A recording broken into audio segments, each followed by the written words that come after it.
Hey boys and girls, welcome to our weekly recap of Being Mary Jane, Season 4, Episode 8. I thought this was a pretty good episode. It feels like the old Being Mary Jane. Yo, this Zoe chick, Lee's ex from overseas, the mother of his children, she's a lot. So if you follow on this page, you know that I'm particular, I think is what the old folks call it. I like what I like. I don't like what I don't like. Like it, Zoe, no, no, I don't like Zoe. She's too familiar. Didn't somebody just get in trouble for using that adjective, like describing Kellyanne with her legs spread like a porn star on the Oval Office couch?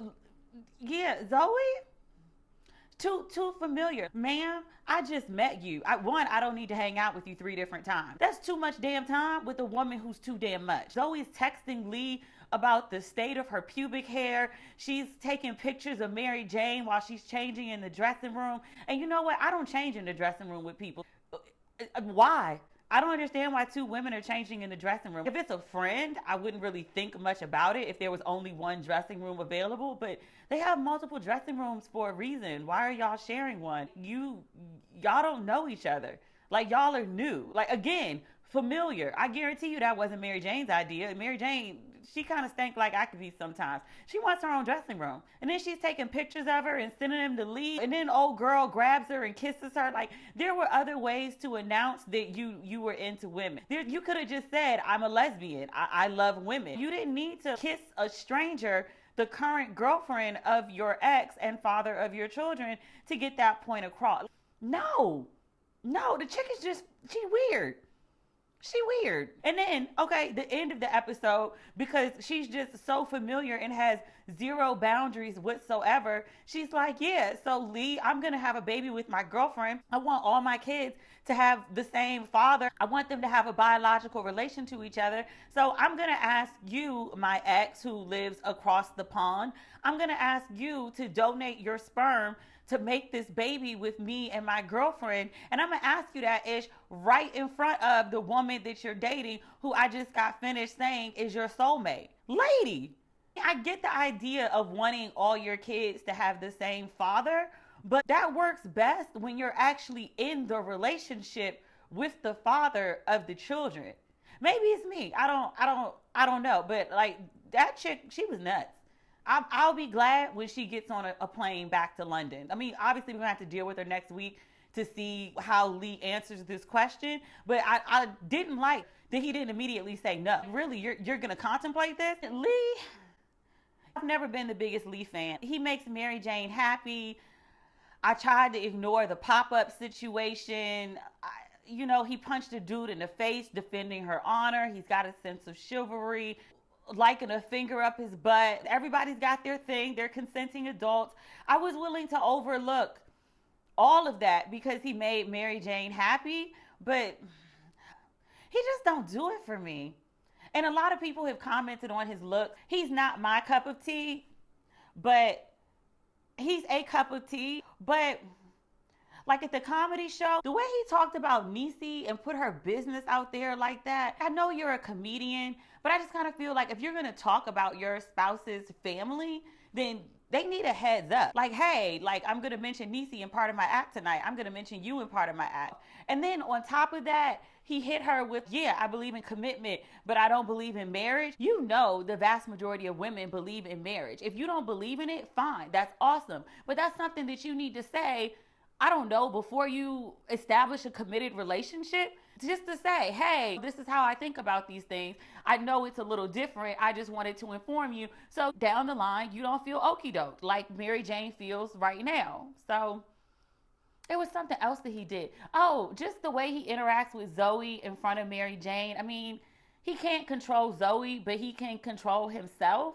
And just doing the extra banter and all of that, and she's my best friend. Like, you got to make your partner feel like they're a priority. And when they don't feel like they're one, you end up with crazy situations, which I personally think that's where the show is headed. So Justin and Mary Jane, the tension between them is palpable. When they were in the hotel room and Justin was just all manner of uncomfortable, and he's like, I said neutral space. This is your hotel room. Sir, you have pent up sexual energy. Y'all are having verbal sex. It's not like phone sex, but y'all are, this back and forth sparring that you're doing.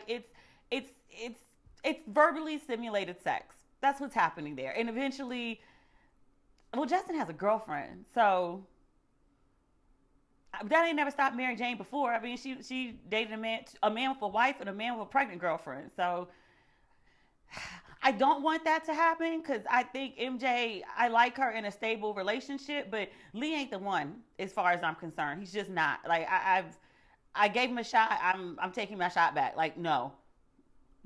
So on the work front, Justin did that weird pop-up thing on MJ. She was at the courthouse trying to find Justin's source, and he just pops up out of nowhere. And she's like, are you tracking me? Well, obviously, because he and your boyfriend, you like men who pop up. Like, stop it. Like, just get used to it. This is the life you chose. But Justin pops up. He decides he's going to trust her and give her the source. And she meets the source. They do an interview together. The guy is really compelling about what he says, the accusation he makes against the judge. They take the footage. They show it to the executive producer, Garrett. He tries to give the story to Rhonda and Cara. MJ takes Justin's advice that he gave her early in the episode. He's like, do you want a job or do you want a seat at the table? She decides she wants a seat at the table. MJ tells Garrett, if you give my interview or my story to Rhonda, then I walk. And then Justin backs her up and says, I walk too. So Garrett goes with it. Rhonda, of course, is pissed. It was a win for Mary Jane, but she took an L on the other front. She goes to Mary Jane right after she comes off the air. And it's like, great, that you had a great interview. That's awesome. And then pulls out her little pen and pops her balloon. And it's like, yeah, so that contract you wanted, I just signed one for 5 years. So my anchor chair that you wanted, never gonna happen. Good luck with that. She's just a bitter pill, but she's amazing television. She's just so damn evil. Like, she's so much fun to watch. I didn't like the way Mary Jane treated Cara this episode. And I totally understand that Mary Jane is like, this is my story. I'm not turning it over to Rhonda so she can win another award off the story that I did. I totally get it. But she told Cara that she was going to find the source and give it to her so Cara could do her job. And then Justin puts a battery in her back and she changes her mind. But I feel like she should have gone to Cara and just said, hey, this is what it is. I'm choosing to rock in this direction, instead of Cara catching her creeping through a back office and is like, hey, what's going on? Like, she shouldn't have had to find out that way. This woman has been your friend and your producer for a really long time. She genuinely cares about you. She genuinely loves you. She's genuinely a friend. She genuinely had your back. And she also genuinely got Mary Jane that job. So I'm not saying that she has to put her best interests aside and always act in the best interest of Cara, but she could have at least gave her a heads up just out of basic respect. And I don't like that she did that. And I think, isn't this like the second time she screwed Cara over for something? There was something earlier this season where I didn't like the way she did Cara. So I like this Cara and Orlando storyline, sort of. Like, I like Orlando, and I think he's cute, and I like that he's really into Cara.